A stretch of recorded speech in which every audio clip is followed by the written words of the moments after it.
Welcome, everyone, to another session of Journey to Ragnarok, a campaign of mythical proportions. As always, to recap our last session, we have a very lovely recap whenever you're ready. Well, I rolled a 19 performance, just now, so we'll see how it goes. Valiant combatant, water-dashed warrior, as in the depths appear danger dodges. A moment of farsight, of ship sailing, struggling, currents to cavern dark water doth drag. And later on shore, as companions gain respite, with food and with tales told around cheerful fire, sea-sodden soldier rejects words and rest, and ponders new unease with diving the depths. Astrid, all angst, avows fault in fighting, while heart-friend Gwynephea gives encouraging word. But Opier, disagreeing, calls out young Skald's cowardice at forsaking valor, the Aesir to shame. While wending through winter, a poor soul discover, the young ones a desolate elder assist. Irma, a widow, sad in the snowfall, gathering wild growth to collect to craft charms. All of the heroes offer their service, courteous care they give to old Irma, who gets them to Grotto, where deadwood grows green. Mountain Mouth entered, grandmother mutating from kindly old lady to horrific sea hag. Full frightens with magic the well-meaning warriors, with gaze glowering, visage violent, and sharp-cutting claws.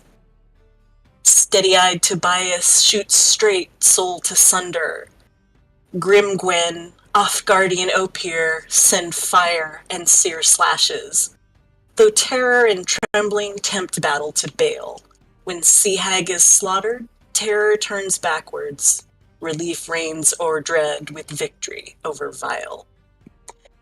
Never neglecting pious duty, Tobias burns body and turns judgment of hag crimes to all-seeing gods. Then Hallward turn heroes with Seer's search completed, full thanks from Thorgest, their rest to provide. And with that, you all wake up on a fresh day after a long rest. And before we get into what everyone would be doing in this downtime, because I don't remember if we did this last session, let's go one by one and tell the lovely people what you guys took for your level ups, starting with Opier. Well, I took my subclass of Battle Master, and then with that, I get all kinds of fun things. I took some, let's see. So I get Student of War, which means I get to, get proficiency with a type of artisan's tools. So I picked up Woodcarver's tools proficiency, since we're out in the woods a lot, and who knows, weapons also have wood in them, so I'll use that for something. I got my combat superiority dice, which are some d8s right now, and then the maneuvers that I picked up were tactical assessment, goading attack, and bait and switch. And then obviously I got some HP, so my HP is 32 now. Fun. Now Tobias. I also got my specific archetype. I picked up Order of the Mutant for my Blood Hunter archetype. I rolled pretty well for health, so I'm hoping I stay a little tankier. And for my mutagen, I picked up... I don't think I picked one, but it's gonna be Celerity. Okay. Astrid, you haven't had anything, because I'm thinking of the wrong person. Astrid, what'd you get? I got to choose my Bard's school, and as should surprise no one. We're looking at College of Glamour. Got some fun things with that. I'm excited for the sort of debuff of enthralling performance, which means I can, perform at 3 creatures for a minute, and then if they don't make their wisdom saving throw, they are charmed for 1 hour by me, with, of course, the usual conditions of damage, I attack it, or if I attack their allies. And then for the buff, I can use a Bardic Inspiration to give my friendos some HP. And then when I do that, they can use their reaction to book it wherever they want with their speed without getting opportunity attacks. Which I did not know that part of it, of Mantle of Inspiration, and I dig it. That's spicy. It is really good, isn't it? I did not roll so well on my HP. I'm a robust and exciting 24 hit points. It could be worse, though. And last but not least, the person who's already had their subclass but gets some new spells. Gwyn, what did you pick up? Yeah, push to talk.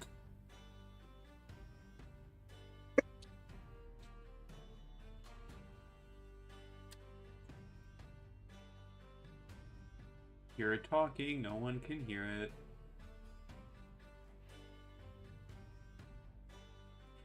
I'll remind you again, you're on push to talk. How about now? Yep. Okay, I have to have the web browser open. Okay, lesson learned. So I got a couple new spells. I got access to level 2 spells, which are super fun. So the choice for the level 2 spell is none other than Dragon's Breath, because that's really fun. And then on top of that, I got Detect Magic, which is going to be very useful, I'm sure, in this world. And I also got, I think I also got Frosty Fingers on top of that. And I actually also rolled pretty well on my health. I'm a wizard with 21 health, so I'll take it when I can. Nice. So now, in the downtime of a couple days, we'll start with you guys wake up. You were gifted, I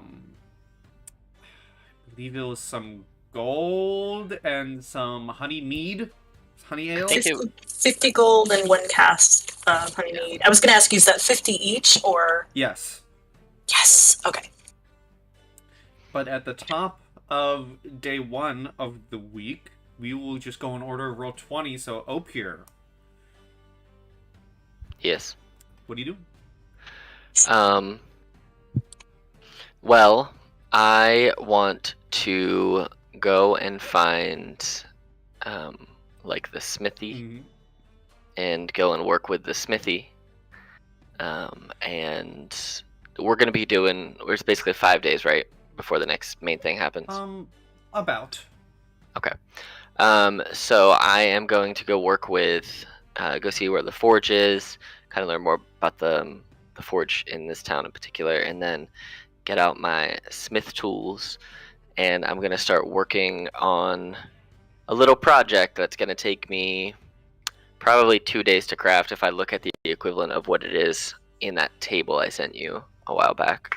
So it's going to take me about 2 days, I think, and about 5 gold worth of money, worth of materials. Well, I'm using my own crafting thing. Oh, that's fine. I'm just using this as an idea for time frame for me. You can do whatever you want, but just so I have an idea of how long it should take. Okay, so first roll me a history, please. Dude. 9. I mean, there's nothing fancy or special about the forge here. You know, you met the smith when you first came to Uppsala, whose name was something. I'm sure I said it at some point. But I don't remember it now. Most, towns like this have a smith. It's nothing special. You go in, you ask to work. It will be 3 gold to use his materials. Sure, I will give him 3 gold pieces. And if it will take you today and tomorrow to work on it. Okay, that works. So we'll say for the if there's anything else you'd like to do these 2 days, let me know. Otherwise, we'll say these first 2 days are you working. I will see, because I saw in the one I sent you anyway. I don't know if it's something that we could work on, because I'd like to try eventually to like work on like maintaining stuff when we're out in the wild. But obviously, smith tools are loud, so maybe if I can, in using his supplies, maybe pay him a little bit more if it comes to it. But see if there's maybe someone in this town or some way that I could figure out to almost put like a silence effect on, like a permanent silence effect on my smith tools. So if I use them when we're not like in a secure place, that I don't, attract a bunch of shit to us. So yeah, if I get like silence or muted even, smith tools, some type of enchantment for that, that would be, I would ask them to, I don't know, see if that's even a possibility while I'm working on what I'm working on. Okay. Interesting. Okay. So first let's roll for your project. You will be making a smith. You have smith tools. Yes, I do. You will be making a smith tools roll using your strength. Ooh. All right. Let me. Oh, I already had them in here. Why did I add them? I didn't see them the first time. Okay. So I have proficiency. I have full proficiency in them. I am using strength. Smith tools. 15. 15. Okay. Let me see here. Ooh, can I, because I think it would be cool, can I, this silver dagger hilt that we found, that has no blade on it, it's just that hilt, can I incorporate that to be the hilt of this? It's worth 10 gold pieces. I don't really care the value of it, it just looks cool. So, cool. I want to work that in there, and I assume using better materials will probably not make it magical, but it'll make it maybe easier. It'll make it shinier. Yeah, too. Yeah, sure. Okay. I like it. So, you begin working on it for your couple days. It's a nice looking item. It has some, kinks and flaws in it. It's not the most beautiful looking. It'll suffice. Do roll me a d20 though. 13. 13. Okay. So, I will be whispering this to you. Okay.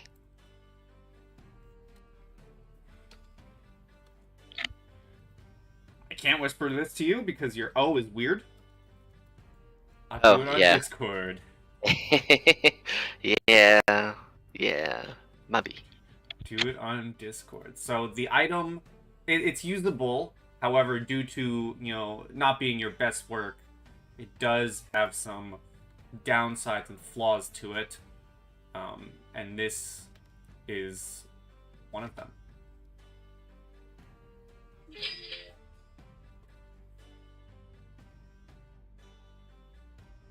Interesting. Okay. So you've made it the best you can, but as you're kind of holding it and inspecting it, it is very loud. Something about the way you worked it, it's just clinging around. Interesting. All right. But for your other than that, works perfectly fine. Works how it's intended. For your second thing, roll me an investigation to find someone who'd be possibly able to help. Okay, 19. Actually, I'm gonna, since the thing has not been made yet, I am gonna go ahead and use one of my superiority dice for this maneuver, and add a D8 to my my thing. Your investigation? Yeah. So 7 more, so 26. Okay. Let me see here. I wanted something that wasn't just combat oriented. So, give myself inspiration.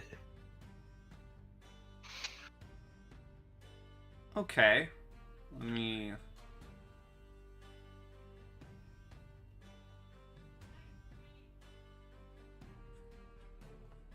Okay, so you find one of the diviners, the people of the temple. You bring your question to them. They say that they can perform what you're asking.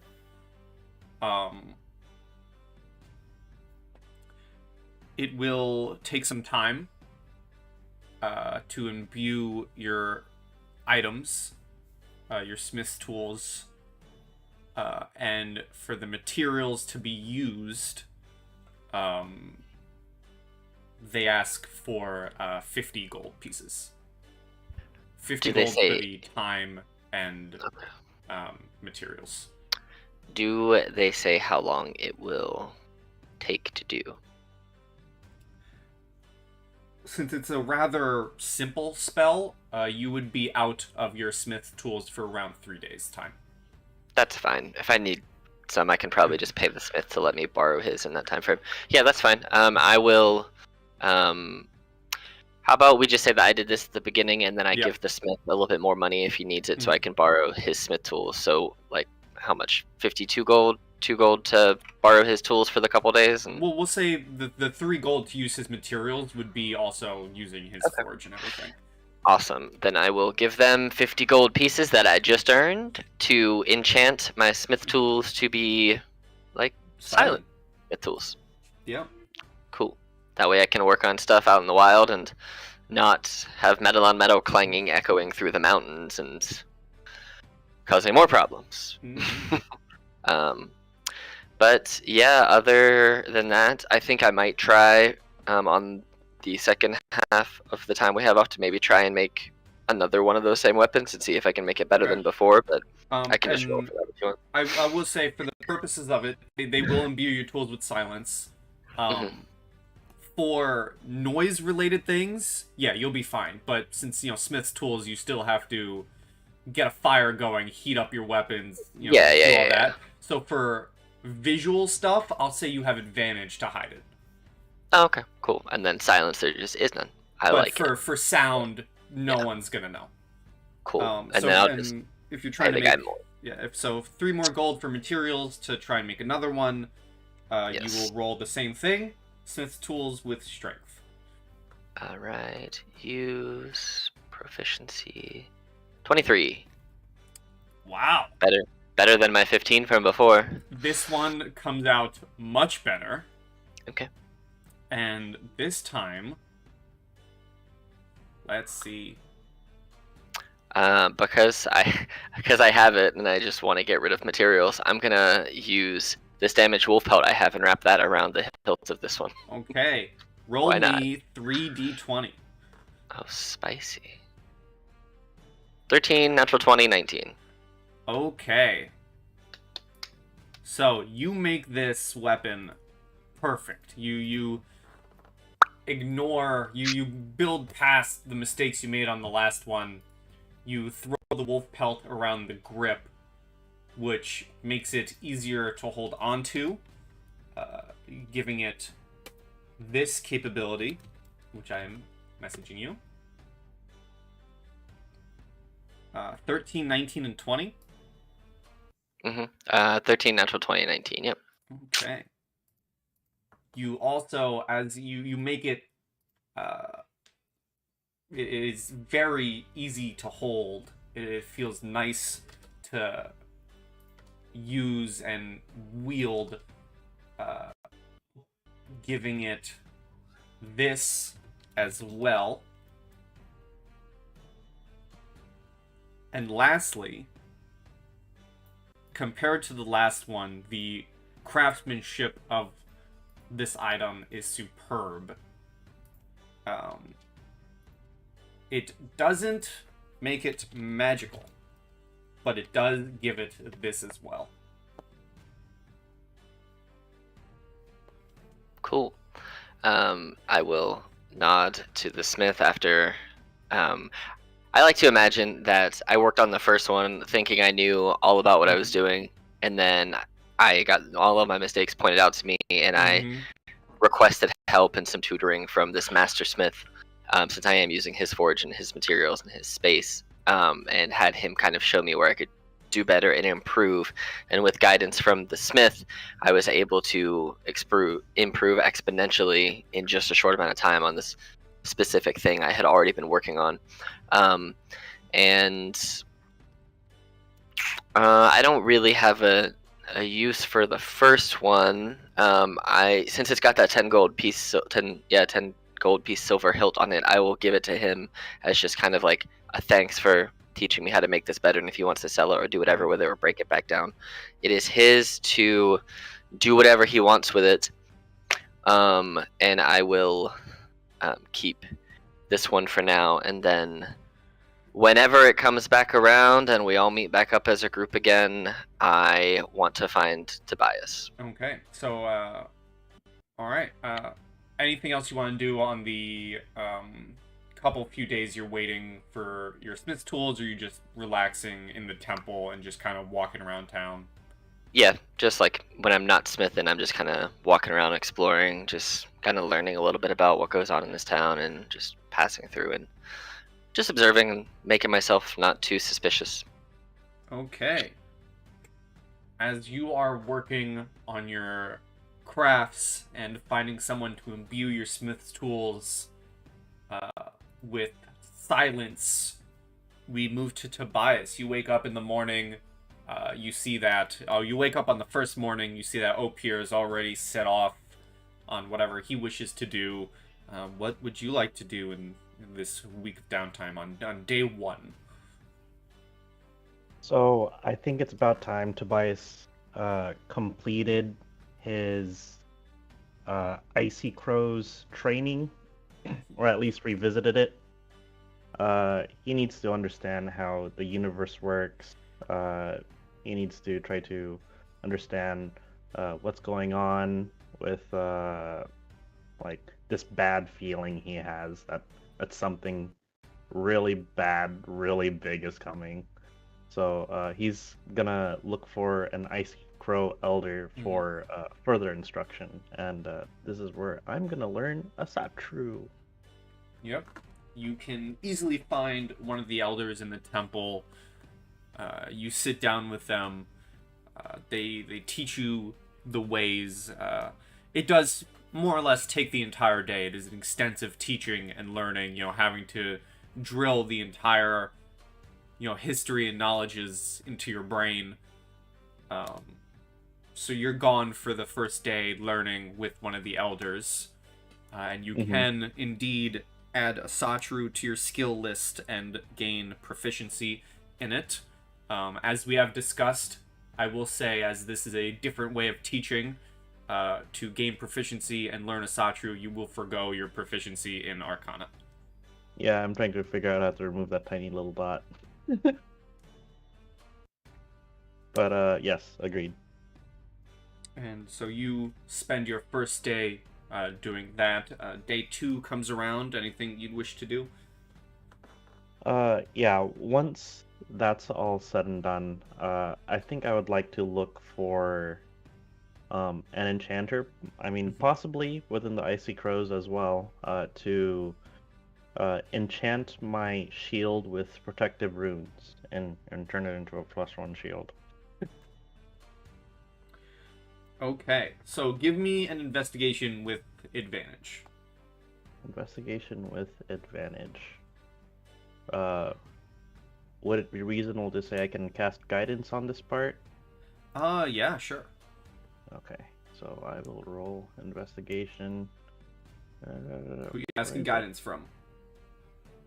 I am gonna ask for guidance from... I'm gonna say Frigg, since Frigg is kind of the goddess of community and families. It probably helps me find who I need to look for in the community. Okay. So, by Frigg, who would help me protect myself and my allies better, is kind of the query I send to the heavens. Advantage, roll. Okay, and roll.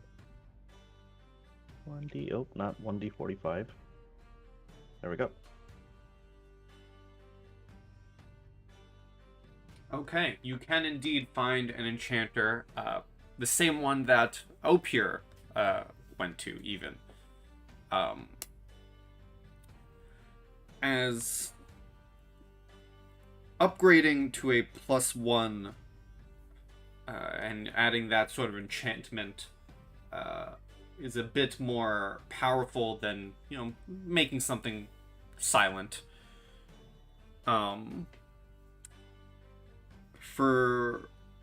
They would take your shield for the rest of the week, and for the time and materials,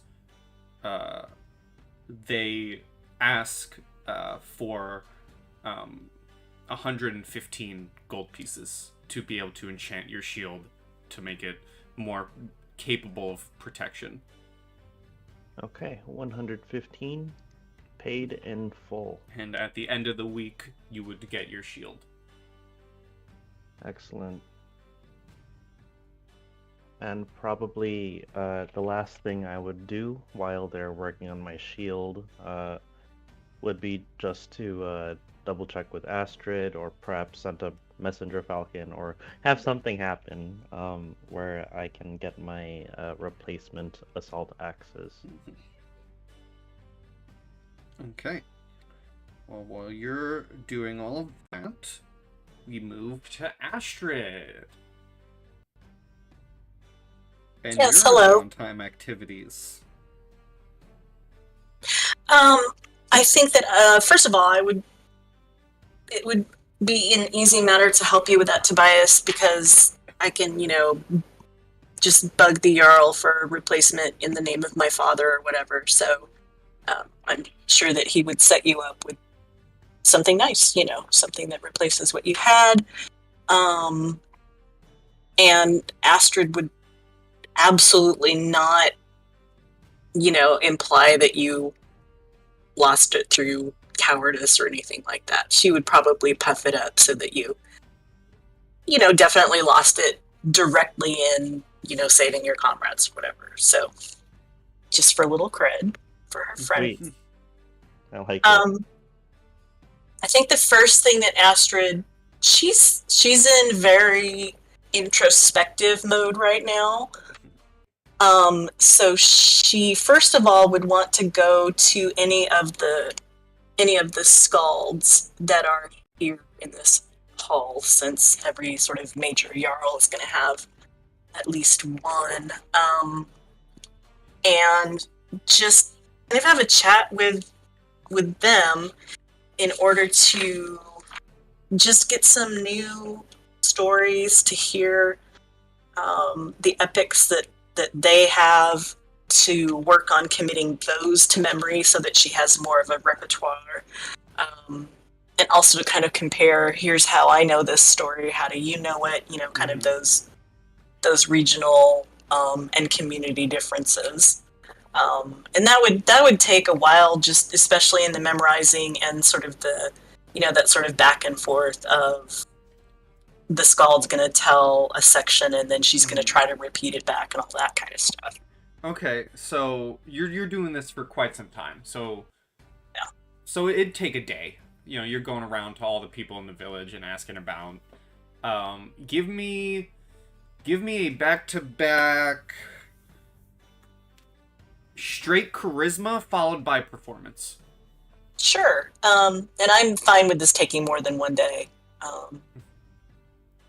There's the charisma. Okay, Boo, there's the performance. So you take your good part of, about 2 days-ish, speaking with these skalds and some of the more elders of the village. You sit down, you take your time to learn poems. You're the poem person, so you can pick whatever ones you'd like to know in character. But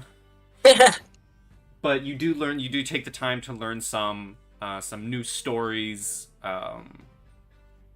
One in particular definitely does catch your ears. One of the elders speaks of stories about a supposed troll king in the mountains. Ooh. And his kin and family who live there. And you're able to repeat it back. It's... You get some words wrong. Yeah. But for the most part, you're able to jot most of it down and learn the tales of the surrounding areas and some of the gods. In this story about the Troll King, does the story go so far as to mention a specific mountain or mountain range or area, or is it just kind of one of those general, up in the cold kind of things? I can get that for you. Okay.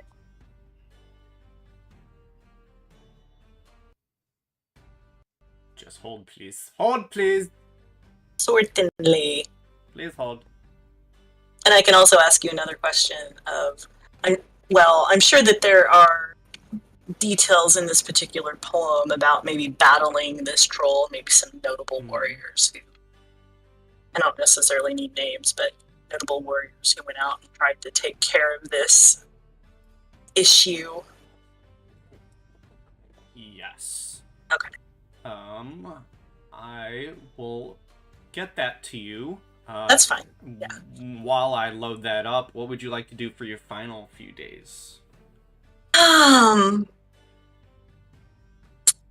I did want to check in with Big Jarl, kind of take my responsibility seriously for a change in terms of being a representative of my father, and just he already sort of told us, that things are tough here in Uppsala. That it seems like this winter is really bad, and he's hoping for some relief for his people.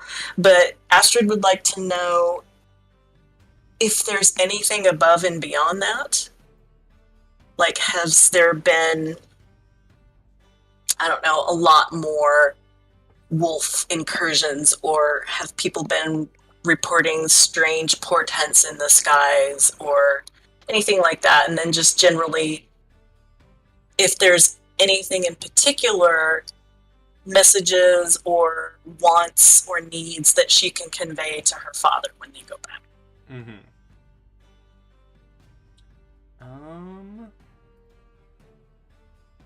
Ooh, I got something for you. Okay, hold on. Maybe I don't. That's what I like to hear. Oh, come on. No, I think Yes, I you do. You would know that the Troll Cavern, as it's called, is indeed...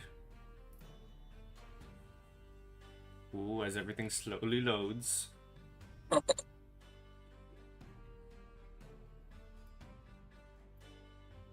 is indeed... Oh, as my map fades in. Why you gotta be so blurry? Stop that. It's being dramatic. It is. The slow reveal. Okay. It is in this mountain range. Oh, okay. It's a good thing that mountain range is so small.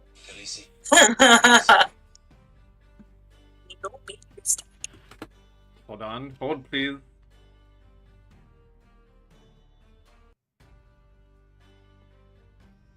I will be right back. Okay, we're back. I had to announce the winner of Dexter Clue for my family. Oh. My older brother won. Let the guy with the radio host voice do it. I don't blame him. Okay.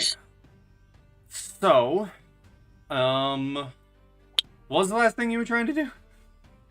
Just checking in with the Jarl and seeing if there was anything extra weird happening around, on top of just kind of this winter sucks. And seeing if there's anything in particular that he wants to ask for or notify my father about. Oh, yes, and one of the things you would learn about the story of the Troll King is it may not just be a story, as rumors have it of the cries of the king himself being heard in the mountains, and people speak of one of his kids being missing. Oh. And from the Jarl himself, he would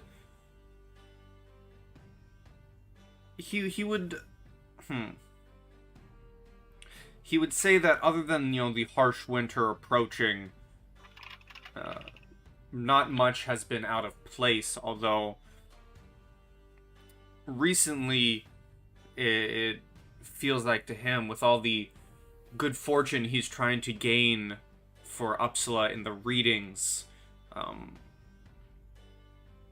something does stick out to you, as he says it's odd that but a few days ago he was able to fully retell, oh boy, how do you pronounce this word? AETT. You would know. Et? Yeah, just et. Et?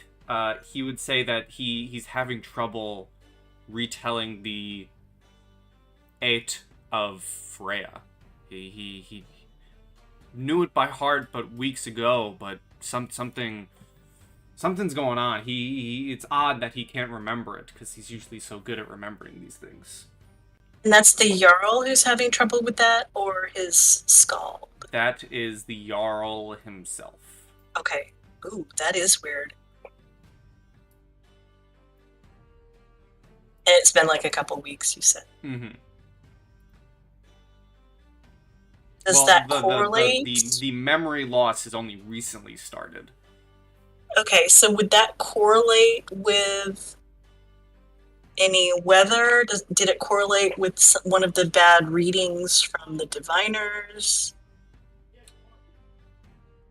Give me a history. Sure. Ooh. It's possible you don't really you may be well versed in the stories, but you might not be well versed in the readings of runes and whatnot. Yeah. So yeah. It could be, it might not be, it might mean something, it might mean he's getting old. You don't know. Yeah. Okay, that's interesting. Yeah. That would definitely stick out to her as something odd, because for a Skald in particular, the thought of losing that kind of memory is just scary. Mm-hmm. And I assume that's what you're talking to him over the next few days. Yeah. And then I had 2 more conversations that I want to have. With? One of them with Tobias. Okay. We will get to those on the final day. Okay, perfect. But first, we will go to Guinevere. What would you like to do? You have push to talk. Yes, I do, and I have figured out how to use it. How's that for me? So, what are your plans? So the first day, I'm going to seek out a skull as well. Skull, pronunciation is gone. I'm going to seek out one of the seers and see if they can teach me a couple new useful spells. Mm-hmm. They can certainly. Cool. As I know this area, I would try to go to the most seasoned person. to basically just try to get the best teachings that I can, because I would know who to look for. Yes, you would, and you find the elder who you first met when you came to Uppsala, the one who asked you about your family and how they were doing. You find him. Oh, perfect. Yep. And he will begin assisting you in taking these days to learn some spells. So, for the first day, do you have a specific spell you'd like to learn? Let me pull up the list that I sent you. Hold on. I know I said it earlier in the Roll20 chat, but this really is the shopping yet not shopping episode of our campaign. And it fits. Because you guys are kind of shopping, but not really. You're shopping for knowledge. That's right. We're shopping for We love experience, shopping for knowledge. which is basically and interning in experience. the real world. Basically. Intern week. Right? I'm learning through experience. I'm paying someone to teach me something. It straight up is intern week. Screw a shopping episode. This is the interning episode. Yeah, it is. We don't shop here. Really We pay is. someone to make us. So I think the first thing that she would try to learn is identify. Okay. And we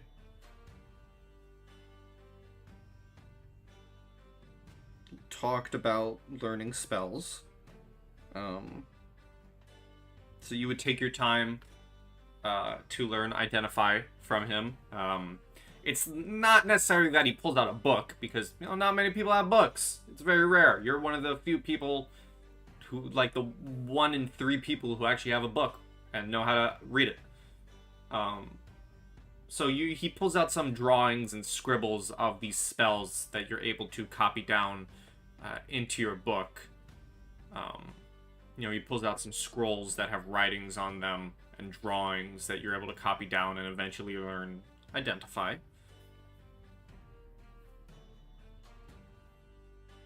So that is no problem for you. Huzzah! I know spell. I think, what was it? We agreed on a day, a spell? Yeah, it was a day of spell if I'm getting taught, and then if I'm doing it on my own, it's 2 days. Yes. So you have Identify for day 1. Day 2 rolls around. Anything else? Any specifics? Yeah, so day 2, to help close any gaps within communication, comprehend languages. Okay, yeah. He pulls out another scroll, some drawings. The elders have to know their languages to be able to read the runes and everything. So he does have comprehend languages, and you're able to learn that as well.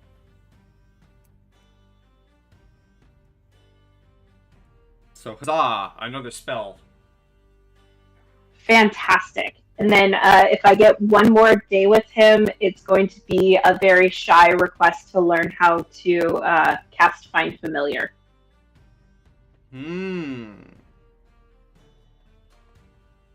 Okay. He sits down with you and spends... This is an interesting one. So he would sit down with you on day 3 and possibly even into day 4 a little bit. Sitting down with you, teaching you the intricacies of Find Familiar and how to call forth a creature from one of the 9 realms to aid you in your journeys. And we'll say the afternoon of day 4, you finally get the hang of it and are able to call forth your own little familiar from one of the other realms to be by your side. And you learn Find Familiar. Yay! Those are the 3 spells that I would want to learn with an elder. Okay. And that would be bring you to day 4. Anything else you'd like to do on your final day-ish?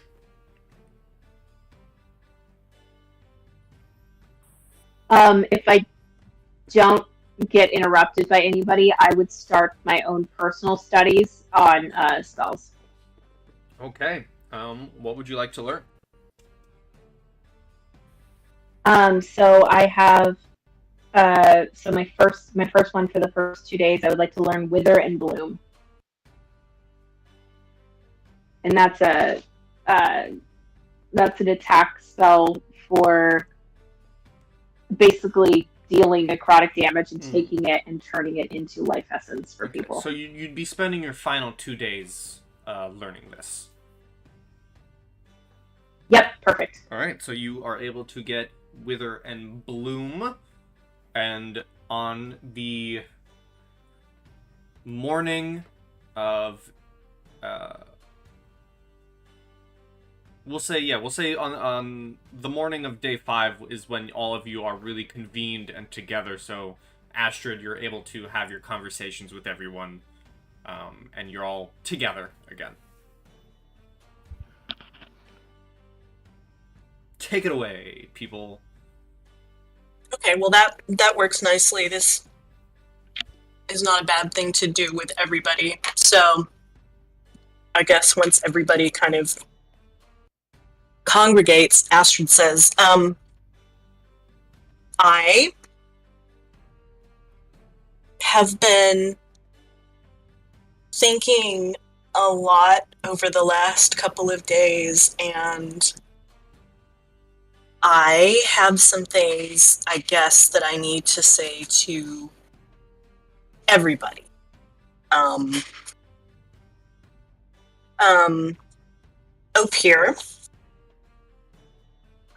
I don't know if you remember what you said to me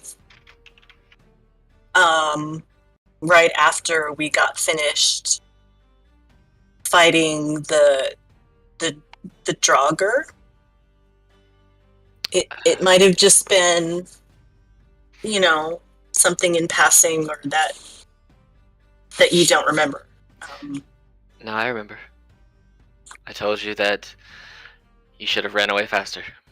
Strategically, it makes the most sense to have run away faster, so I remember saying it. I could have probably said it nicer, but I remember. Like I said, I've been doing a lot of thinking, and I think maybe it's good that you didn't say it nicer. And yeah, I mean, strategically, that's true. You're stronger than I am, but it made me think about how much I have been expecting all of you to help me, and I haven't really been brave. So I just wanted to say thank you for making me think about that,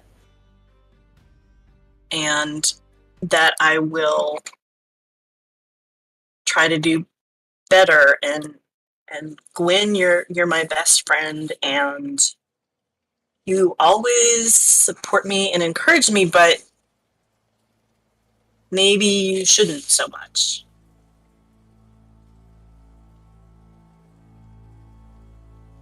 Because I think maybe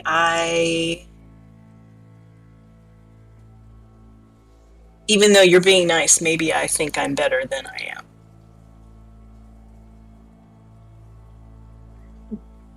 Maybe it's not so much what I say, maybe it's how you interpret it.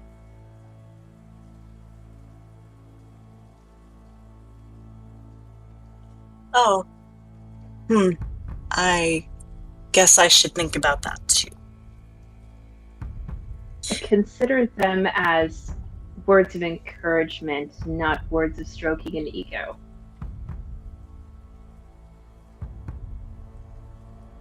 Okay. I will do that. I will do that. Tobias,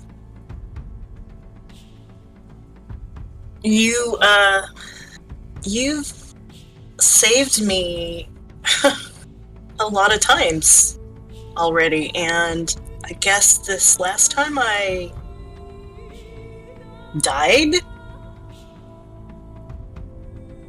And the other day I just, I gave you a bracelet for saving me, and I was really glib about it. I mean, I know that giving gifts and things is something that I've learned from my father. But I was acting like it wasn't a big deal, and it was a big deal. You put yourself into danger for us a lot, and I need to thank you properly and seriously, and I will try not to overlook what you have been doing for me anymore. So thank you for saving my life. You're welcome, Astrid. And if it means anything, and if it comforts you, I've never felt overlooked. It just felt like the right thing to do. Well, I think that's part of what makes you good, Tobias. And I have a lot to learn from all of you.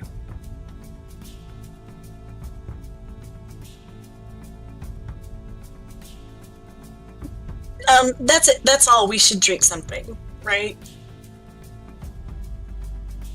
That's a really good idea. That is a great idea. I could use a break. My head hurts. How convenient that you have honey mead. Perfect. While we're all here, I've been working on something. So remember when we were fighting and I refused to let my axe go? Yeah. I won't do it. Oh, Well, there are a couple things. One, this was the first thing I ever made, so I'm never gonna. It was made. I made it with the help of, well, my dude, basically. My mentor. He helped me make this. It's the first thing I ever successfully made that didn't break within about the first couple of hits. So it's very sentimental to me. So I will not let this go. But in combat, I did see Tobias, you lost your weapon and you were unable to retrieve it. And I'm not going to just jump in the water and get it for you because that's terrifying. Let that be known. But I did use some of the materials that we gathered. I was working on something this week. The first time it didn't really come out too well, but the smithy helped me knock out some of the kinks, and I've got this really, well, it's a piece I'm proud of and I want you to have it. And so I go out to where I was sleeping and I come back with this real nice axe, this artisanal assault axe, and let's see if I can show it. This is what it does. I made you this axe.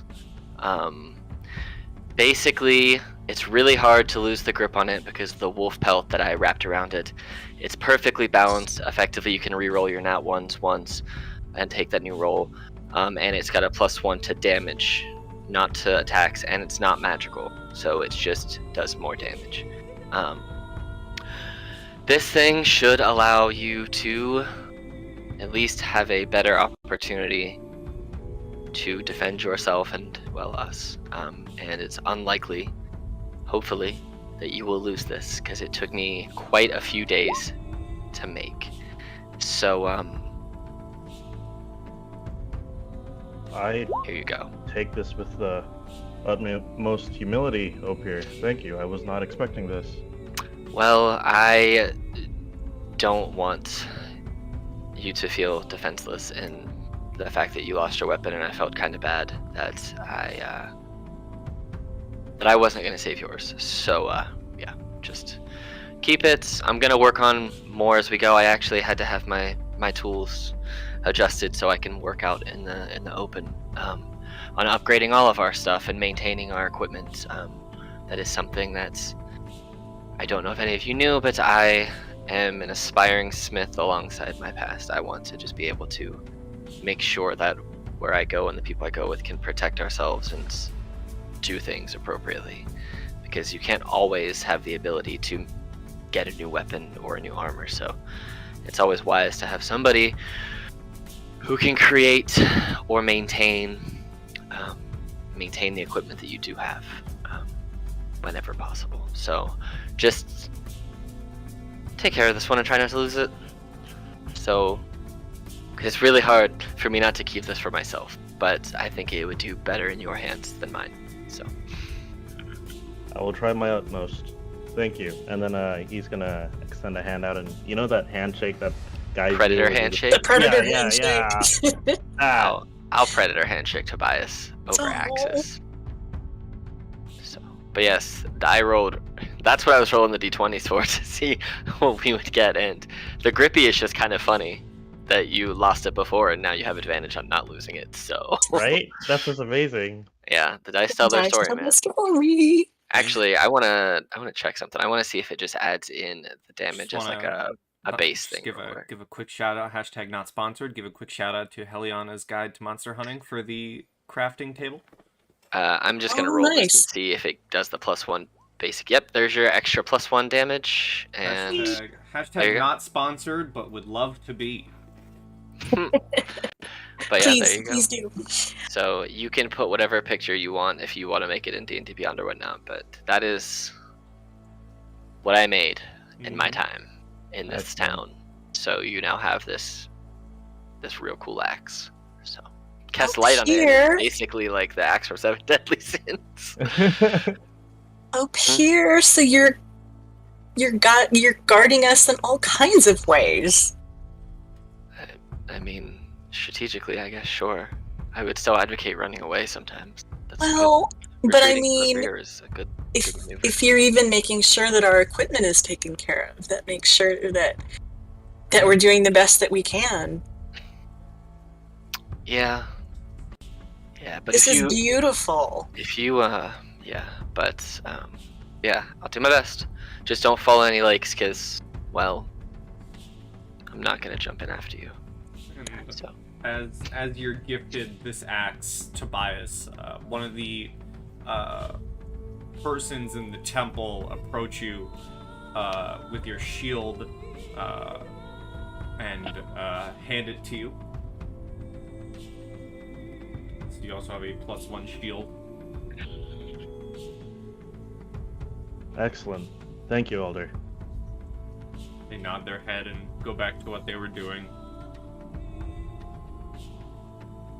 Astrid pokes Gwyn and says, fairly quietly, "There's something also about that axe shield combo that makes Tobias even more handsome, don't you think?" Oh yeah, I completely. Wait, what? She shouts, "Wait, what?" way too loud. Astrid just laughs. Tobias rolled around. Wait, what? What? What do you, what? Huh? What this beautiful fact? I'm gonna look at the elder. Did my tools manage to get finished being enchanted by chance? One of the a different elder, the same elder does walk up to you as well after returning with your supplies. You kind of take them. You take one of the hammers in it. You bang it against one like a piece of scrap metal. No noise. Nice. While they're, I like to imagine this kind of happens as they're having their situation. I nod. Thank you. You guys want to see something real cool? Always. Hey, Tobias, lay your shield down for me real quick. As you say. Watch this. Don't worry, it won't do any damage. And I spin my smithing hammers in both my hands, and I just start rapping on the shield as hard as I physically can. No noise. Completely silent. Silent tools. Gwen's jaw hits the floor. She's like, "What?" How is Shame. that possible? How did you do that? I paid someone who was much better with magic to enchant them to be silent, so that when we're out in the woods, I can, like I said, maintain armor and weaponry without attracting the noise of, well, without attracting anything around us. An That's aspiring blacksmith indeed. That is genius. incredible. Also, before we leave town, I want to find and buy some woodcarver's tools too. Mm-hmm. Okay. They're only 1 gold piece. Pfft, okay, according to the book, I'll take them. I'll say during one of your days that you're kind of just Yeah. walking around. Yeah, for sure. But as you all have your tools and you kind of prepare yourselves for the day, you head outside of the temple. You see the sky is a vast expanse of dark gray clouds continually evolving, pulled apart by the invisible claws of winter and wind. The air is cold, damp, and full of tension, atmospheric as well as emotional. The faces of the people of Uppsala betray the despair that grips them after yet another adverse divination. They seem to not trust the new diviner, that much is sure. Uppsalans walk along the muddy streets, minding their own business without ever lifting their eyes from the ground. They speak only when necessary, as if words were a precious treasure. You have served the Jarl and his new diviner, Thorgest, have earned yourself food, lodging, and a decent wage. However, it is a couple days since the rune master named Thorgest Wolfheart has locked himself in his hut to meditate, since you've last seen him when giving him the supplies for his divination. With him locked away, the Jarl also not seeming to need your services currently, you head out with your new gifts in tow to possibly go hunting or walk the town, just to see what is about, as you hear screams coming from... As it loads, come on! Were there any additional potions in this town that could be purchased? None that you found, but Okay. as you leave, That's you hear screams coming from the priest camp. Alright. Excellent. What would you all like to do? Run towards the screaming. Exactly. With my shield and new grippy assault axe equipped. Okay. You guys run towards the screaming, where you find a group of Uppsalans around 2 fishermen who are loudly calling for help. You see both of them are visibly scared and exhausted, and you see some people coming up to them to help. You see an older man with shaggy gray hair and a beard, and what looks to be maybe his son, who seems to be around 30 years of age and has long graying hair tied in a braid, as the younger one is kind of still screaming for help and is just shouting out loud about the situation.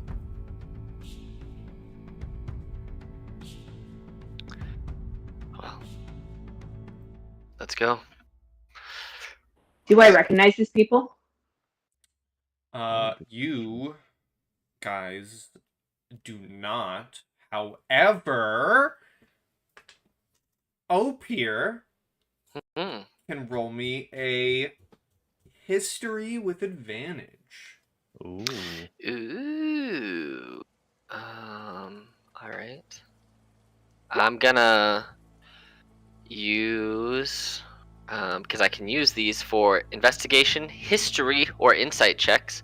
I am gonna use a superiority dice and roll a d8 and make a quick tactical assessment for a 24. Okay, you recognize these men. The older man is named Urvi, Urvi, and the younger man is named Yurik, Yurik. They are father and son. They are fishermen who live along the coast. They often go to the Fenmark, which is a swamp area, to spread their large large nets in order to catch fish and other crustaceans. So you know of them. You know them. Okay. You recognize them. You may not know them, but you recognize them. What were their names again? Urvi is the father. You are Vi, and Yurik is the son. Yurik.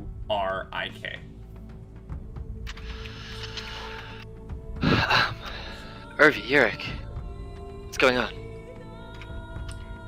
You walk up, and you kind of give me a, because Yurik is kind of shouting still. He's shouting his story. It's hard to hear Urvi speaking. Give me a. You can give me a persuasion to try and calm down Yurik. Could I just do athletics to grab him by the shoulders and snap him into place? Sure. Or I could give you advantage. Either way. I'm just gonna physically grab this man and just snap him into place. You kind of grab Okay, his never mind. shoulders, you grab his shoulders, you kind of shake him, you calm him down. You kind of sit him down and let Urvi speak as his son was kind of speaking over him. And Urvi begins speaking and says, I know there are numerous villages in the Fenmark mists, swamps, outcasts. Some are cannibals, bloodthirsty killers, but there are also so many unfortunate families that call that inhospitable land home. We sailed for about 2 days. Our ship is small, but travels very fast. He kind of swallows and begins talking again. It was late at night, the best time to catch squid with a lantern, when we saw the sky light up on the Fenmark. A great fire, no doubt, but I also saw blue and greenish flashes like the northern lights. As a young man, I went to Flagenbar, the village on the coast. They are mostly fishermen, good people. They go about their business and don't bother anyone. Who could have slaughtered them? Coming back so fast, we almost forgot about the offer to the horror chalet among the rocks halfway. It is said to have the hardest armor in the steel, and claws can break the oars. Hunger can be appeased only with meat. And he kind of looks down, terrified, and finishes his story. Does this, fisherman sea legend, which I assume this is kind of what this is, does it ring a bell? Is this something I've heard before? Will you use your last superiority die on the final history check? I get them back. I get them back every short rest. Well, So I effectively still. I have. Oh. Well, I was gonna say I've effectively still got 3 because I used 1 on a check from the day before. But you no, did, right? Yeah. So I I'll was keep. going to ask if I could do a history to see if I know any stories about them. Sure, you can as well. Okay. Yeah, I got me 3 more. Woo! Boo! You know nothing about sea legends. I do not. Would the Northern Lights phenomena be anything like Asatru or history or anything like that?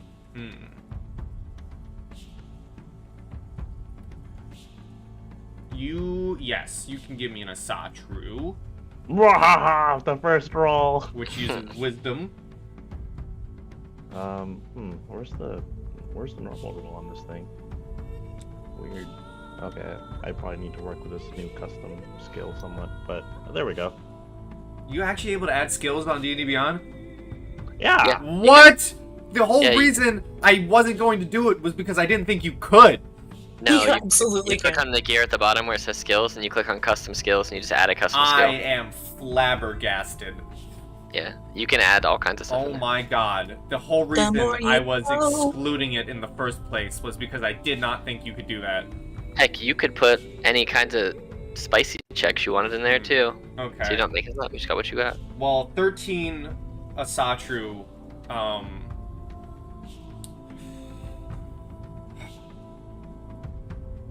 you think on it, the phenomenon he spoke of, seeing the northern lights, or something flashing greenish and blue like the northern lights.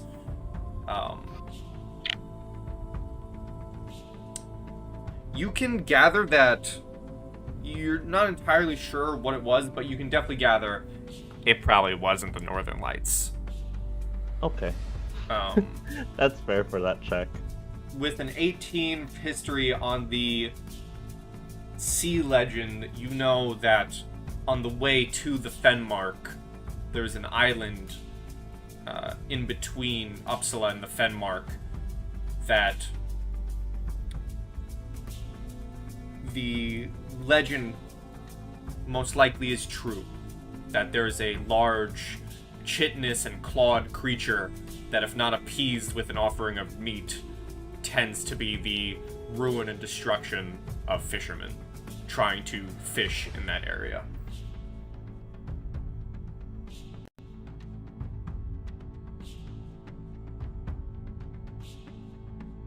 That is what you know. So, it's real? You saw it? You saw the beast? Yes, on our way to the Fenmark, we gave it its offering. We saw its white hide and armor claw over the rocks and take our offering so we could pass.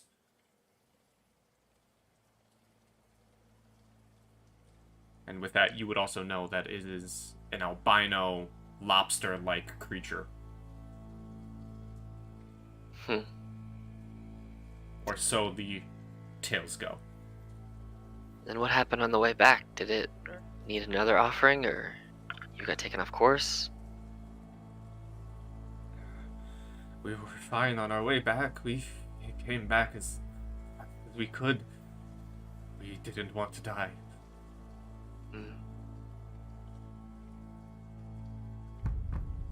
So what's got you all up in arms right now? Just the fact that you saw it? No. The entire village of Flagenbar was massacred. Okay. And you believe it was by this monster? We think it was raiders. How far is that village from here? Map time! Yeah. As I slowly move. Let's go to the map. So, you are in Uppsala. There's the island. Here's the so- Fenmark. Okay, so it's really not far. So the village was on the island, and that's what got destroyed. The creature is on the island. To get past the island, in the Fenmark is where the village is. Gotcha. The creature is on the island, and you know, being a seaman, you would know that getting from one end to the other, getting from Uppsala to Fenmark, it'd be about around 4 or 5 hours of boating. Okay. And then the Fenmark also, despite it showing all trees, the Fenmark is swampland. You could get a boat through. Alright. Raiders destroyed the village in the Fenmark. Is it something you think we should investigate? I look over to the group. Well, I think the Jarl should certainly be notified, but it's something to do. Well, apparently the legend is real. The albino crustacean that can kill, that is apparently real. This would make a great poem. As I'm you just two- saying. As you two are talking, everyone roll me a perception, please. Perception.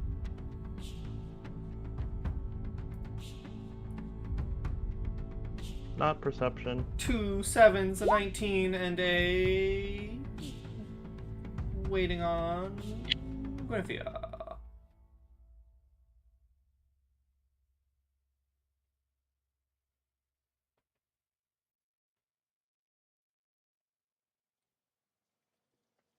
Guinevere, are you You're there? on, you're on push to roll. There you go. You have a +0 for your perception? I do. All of my stuff is in intelligence. She is not a perceptive person.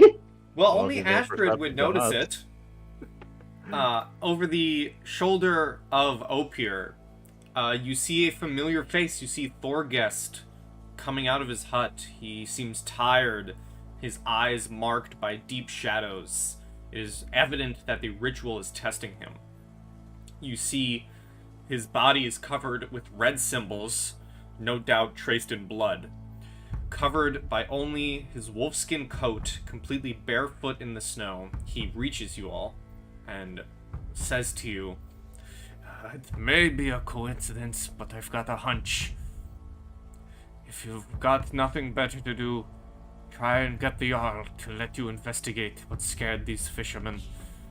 Should he prove uncertain about an incursion into the Fenmark, well, you tell him such information could prove useful in dealing with the Odin's Eye and Wolves of the Shadows." And once he finishes saying that, he turns his back to your group and immediately walks back into his hut. As he returns to his hut, as you're kind of taking in that information, he throws a knowing eye to your group and slams the door shut as some snowfall shakes off of the roof. Well, that was certainly a thing. Yes, those would be my choice words in this situation as well.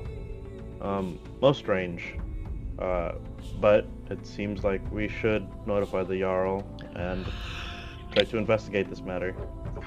Can I roll an insight check on him?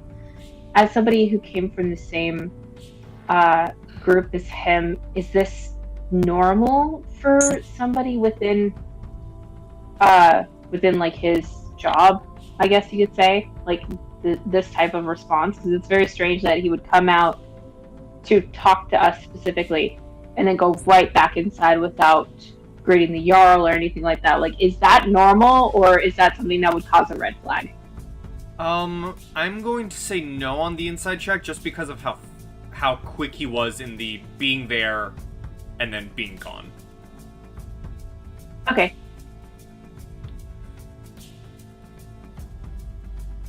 Did any of those runes look familiar, Guinevere?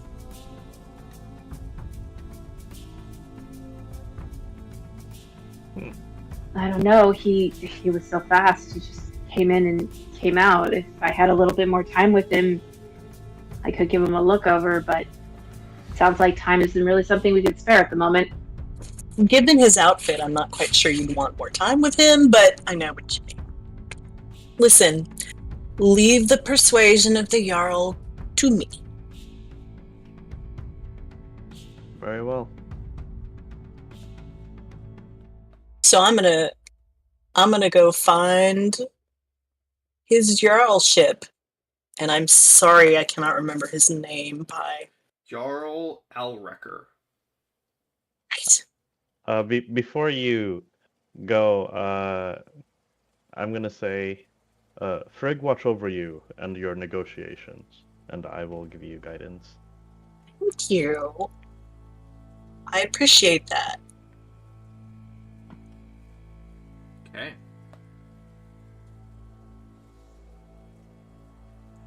So yes, I would like to look around and find him. Okay. You are able to walk to his house, which is here, where you find the brothers, who I'm glad you guys wrote down the names of. You find the brother guards, Eirik and Kjall Eriksson, guarding the door. You guys are friends with them, so they let you in. And you are brought into the hall of Jarl Alrecker. I do the usual, I'm good at this in terms of, bowing and saying the right things when I come in. Mm-hmm. And complimenting his baby, obviously. And then I will say, so interesting thing, some of your people, some fishermen have come back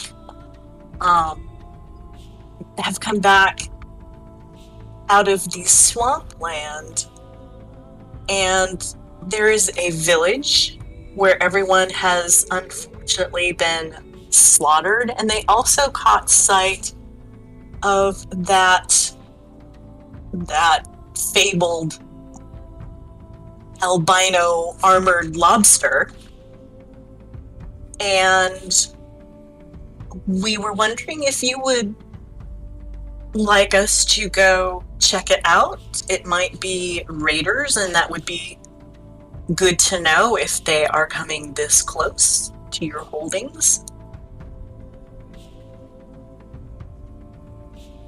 And why should I finance such an expensive expedition to a place that has already been raided? With all due respect, sir, I don't believe I requested financing.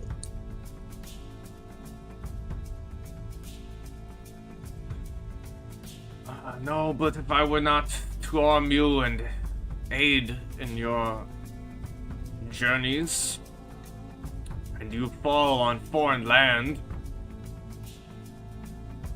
your father would have my head.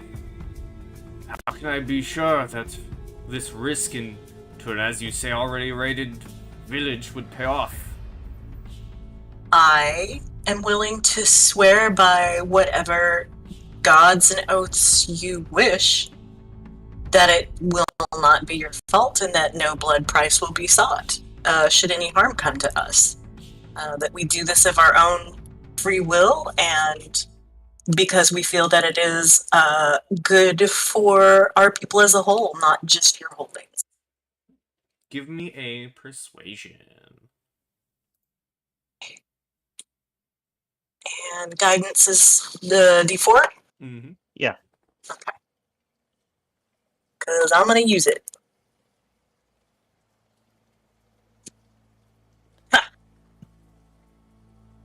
He sits there, thinks for a little bit.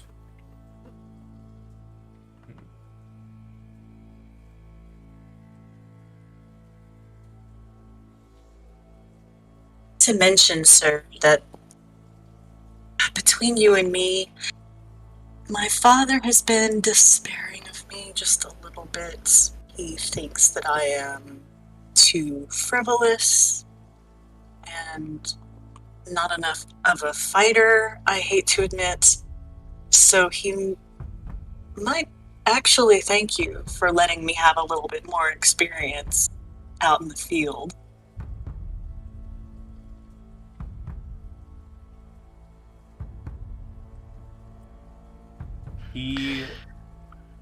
Is everyone in the building, by the way? What's the situation? Did you guys let Astrid walk in herself? No, I probably would have walked in, but I probably would have just stepped off to the side. I would have been up and probably just a couple steps behind Astrid. Oh, I'm inside too. So, Jarl Alrecker will kind of lift from his seat and walk over to you, Astrid, and kind of put his arm around your shoulder and kind of lead you away from the group for like a one-on-one conversation.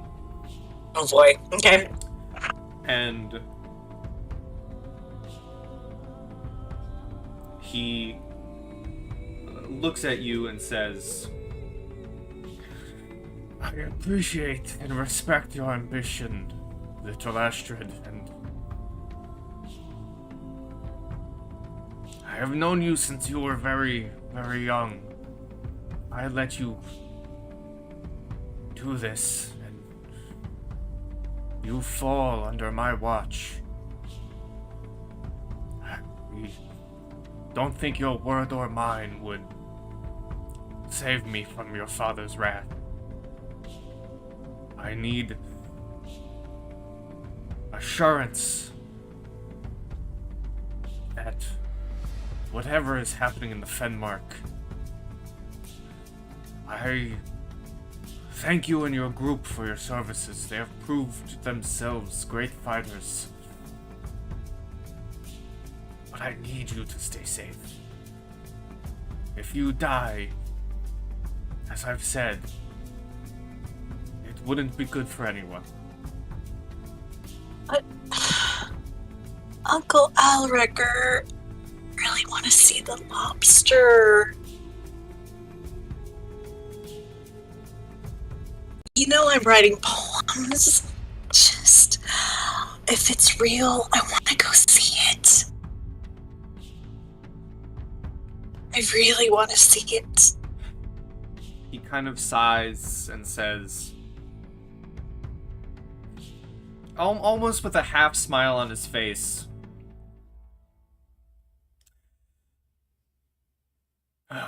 no matter what I tell you, you're going to go, aren't you? Yeah. Honestly, yeah. But I'm serious. I will swear any way you want.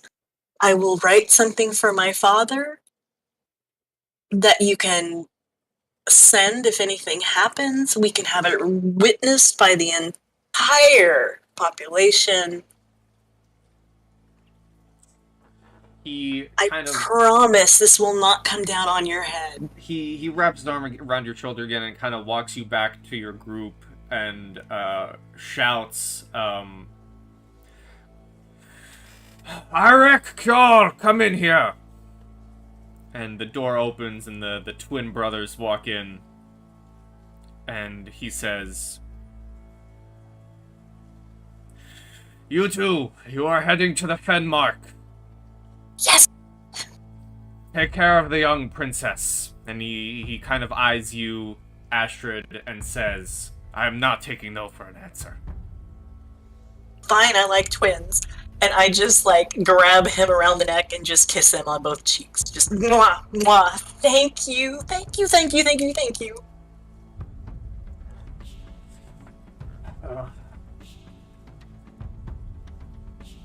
I will provide a boat if you need it, but if you already have one, then even better. Oh, we have the one we came in. Don't worry about that. Alright, well, if there's anything else I can supply any of you, and he looks at the entire group, let me know. I would hate to send the young princess and her group unarmed into any danger on my watch. Do you have any spare tents laying around? Didn't you buy tents? No. I don't think I did. I got bedroll. I remember someone buying a tent. I think I did. Let me look. Someone I have bought a tent. Never mind. I have 2 tents on my person. Oh, There you go. they were in the place where I have 1 tent. They cost 2 gold pieces. They just weren't where I thought they were supposed to be. Yeah, I found them. Ignore me. I forgot I packed it.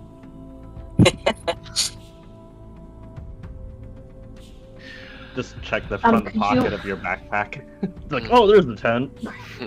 Just folds out. Expendable. Kind of a backhanded compliment. He puts his arm on your shoulder, or puts his hand on your shoulder up here, and goes, more brawn than brains, this one, huh? And he kind of slaps your thick shoulder. I look him directly in the eyes. without backing down, not seeing this as a joke. I'm actually quite smart. I do not take well to insults to my intelligence. I don't care who you are. He's a lot more talented than at first appearance, Sir Jarl. I grab Opir's arm. I just go, Uncle, he's very, very serious. He's a very serious person. It's fine. Hey, let's go. I think we're ready. I think we have everything we need. Thank you. And I start kind of dragging Opir backwards. I side-eye stare the Jarl the whole way. That reminds me, Jarl, do you have any spare potions of healing before we set off? Go speak with the elders in the temple if they have any to spare. We don't have much these days, but they may have one or two. We actually got some stuff. We have a along healer's kit with the- 10 uses. Yeah, we've got a healer's kit, and I feel like there was one other thing. That's all I put in party treasure, so. Okay. I was hoping that we might be able to acquire some spare clothing. Our last couple adventures have led us to be rather damp, and having some backups would do us all good. Right. That makes sense. I'll see what I have in the stores. And he kind of snaps for one of his servants, whispers something to him. They go off. A few minutes later, they come back, and they're kind of apologizing to the Jarl. As you see, they only have 2 additional sets of cold weather clothing. As I've said, It's better than none. we don't have much these days. The winter's ramping up, and we need to keep as much as we can. Yes, any that you can spare is most gracious of you. 2 will more than suffice. Thank you. Nods his head. Then I will put 2 additional sets of winter clothing in my inventory.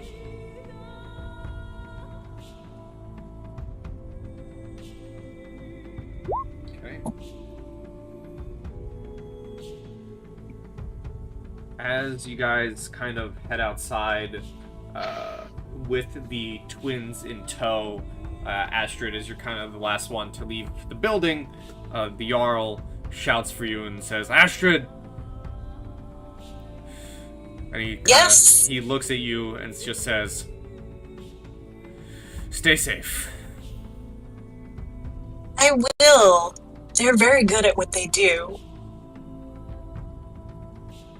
Don't worry. We'll be back. He nods his head and turns around as the door closes. And you guys are now outside together as a group and with the twins in tow. I'm sorry, spell their names for me. They are in the party notes. Wait! Yeah. Oh, no party notes that I forget about. Thank you. Yeah, the one of the twins, Eirik, kind of looks at Astrid and looks at you, Tobias, and says, so to the Fenmarks, eh? What are we after? We're not sure yet. We can catch them up on it. Sorry, go ahead. Nah, I was gonna say, I'm just gonna tell them then the story of the sea legend, and then the how they said they saw a town that had been raised.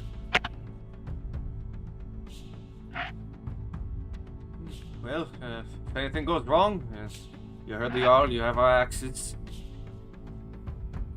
Lovely. How old are they? Just checking. They are what's the word? Identical twins, yeah? Mhm.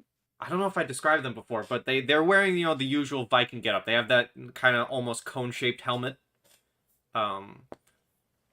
They have leathers on. You see that they have kind of dirty blonde hair.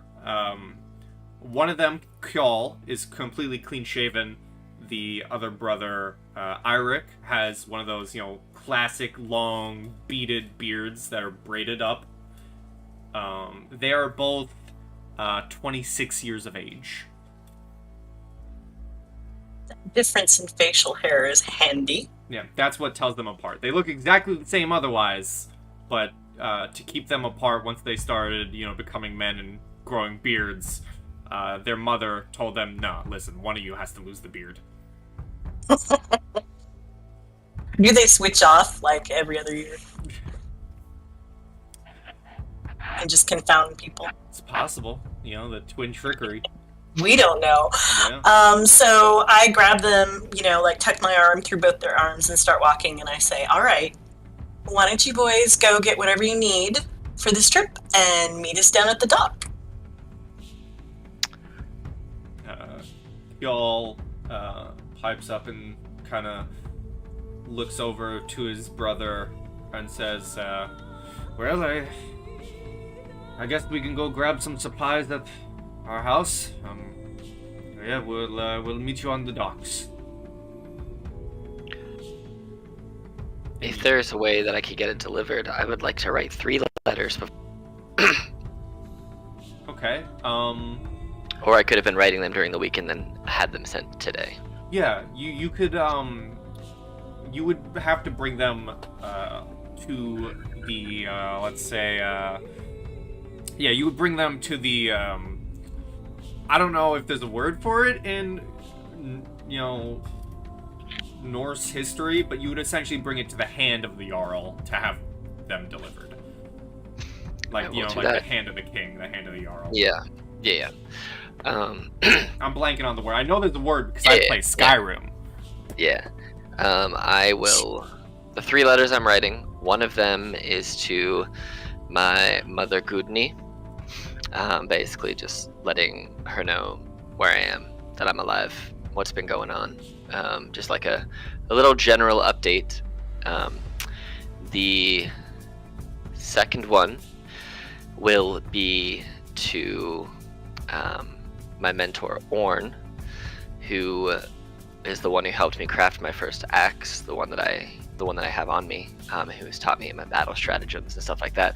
Letting him know of my successes in smithing with the help of the smith here, and I basically hyped up the smith here and how he taught me all this cool stuff, and how I was successful and able to make this really neat thing. But based on what he said, I gifted it to somebody else rather than keeping the things I make for myself. I spread them to those who could use them more frequently than I.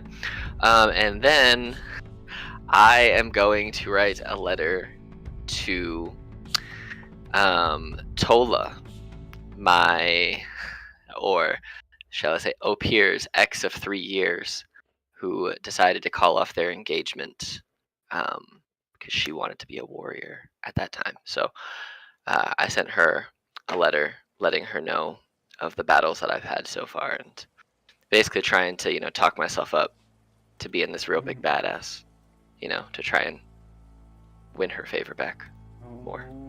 Okay. Being my own hype man.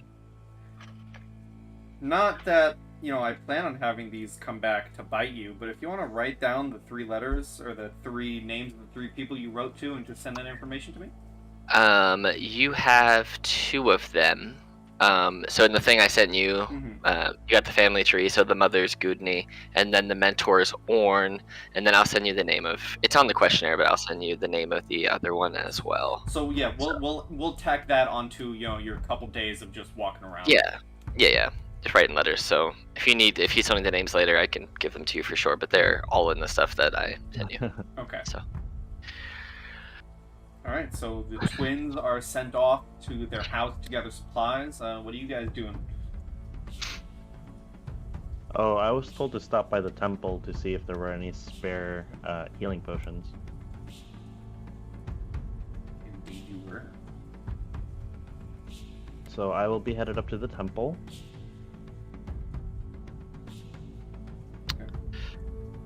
We're gonna need meat for this if we're going past this island, so I'm gonna try and find somebody that will give us some.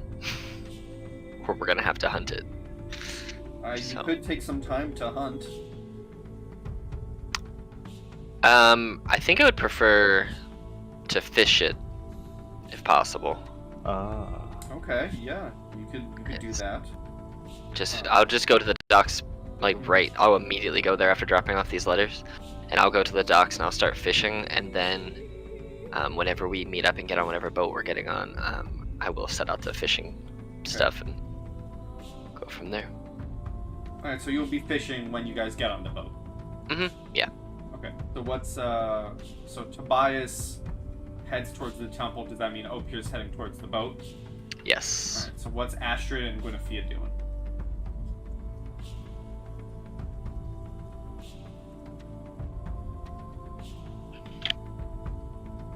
Astrid is just bouncing around, gathering her stuff. This is, she had been sort of in a contemplative, melancholy mood, and this has gotten her all pumped up. Okay. How about Guinevere? Gwen would probably find her way to the boat, get her things situated on there, and cast Find Familiar. Okay, what creature do you call forth from the 9 realms? An albino lobster. Yeah.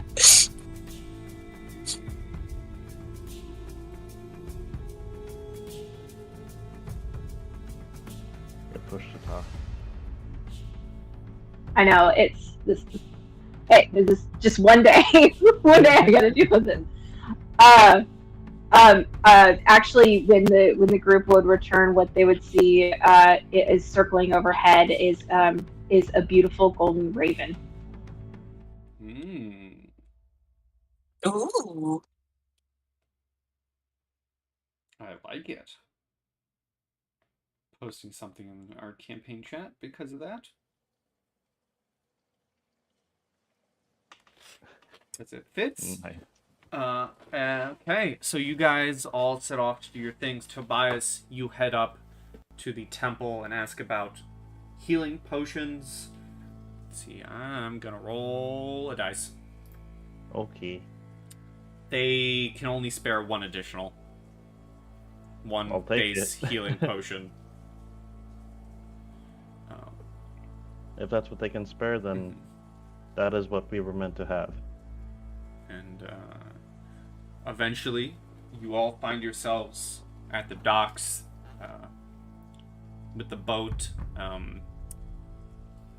Astrid and Gwyn, you find yourselves approaching the dock at the same time the twin brothers are. They seem to have geared up. You see they have some satchels on them.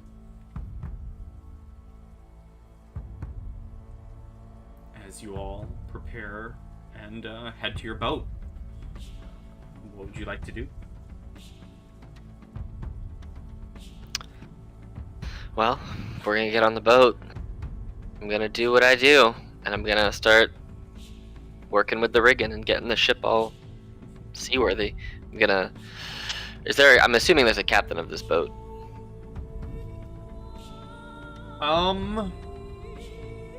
Or am I going to be water vesseling this ship? I feel like my father would have sent us with a couple crewmen. Well, it's definitely not a big boat. Like, you guys aren't on a warship that you took when you came back. Right. It's definitely a smaller boat. It's not a, it's not like rowboat size. It's definitely bigger than that. It can hold maybe about, 10-ish people. So it's small, but it's not small, Right. So if your father did send someone, it would only have been like one person to man the helm. Okay.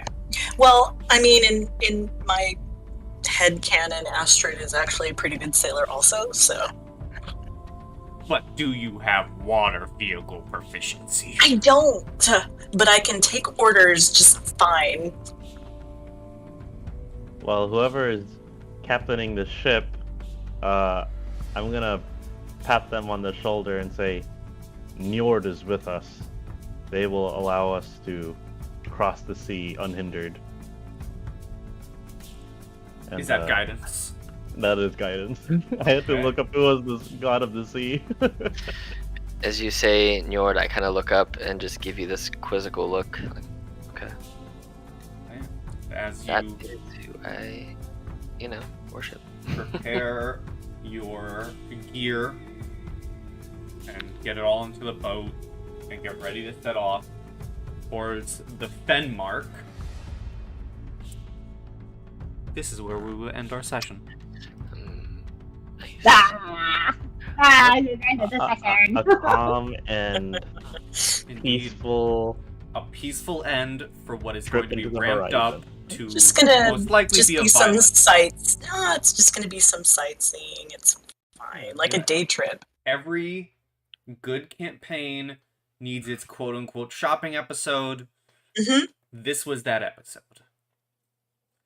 And, well, it's ramping up to what's probably going to be a session of nothing but fighting. So, hey, you have that to look forward to, right?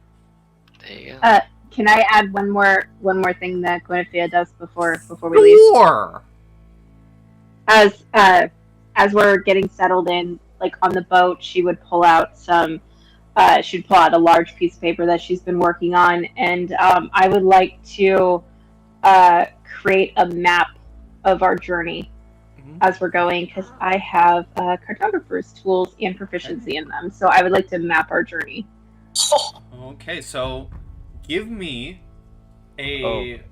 Could I aid her? Because I'm also proficient in cartographer's tools. Yeah, Dang. so I'll give it advantage. You can give me a cartographer's tools check using dexterity with advantage. And this is from Guinevere. Which is a d20 plus your proficiency plus something. Take a bardic. I'm looking over your shoulder, giving you critique.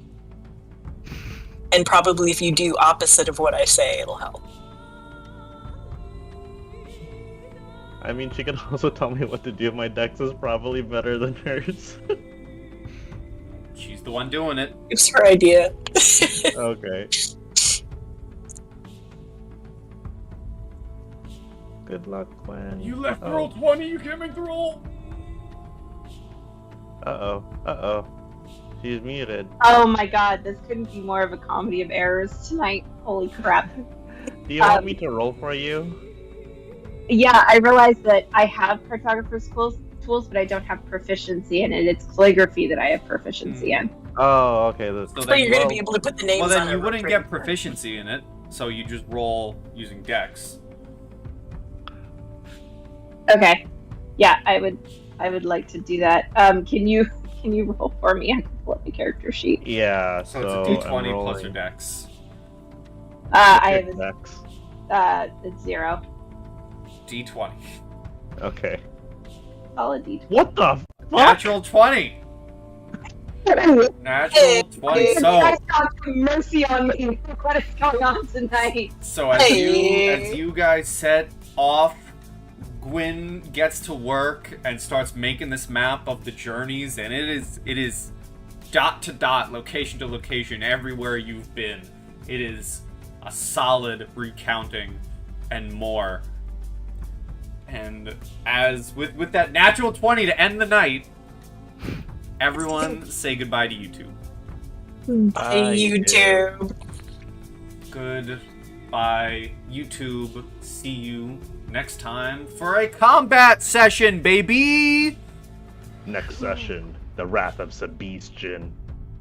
Oh my god. Goodbye, YouTube. I'm not even saying my thing. That just upset me. Goodbye.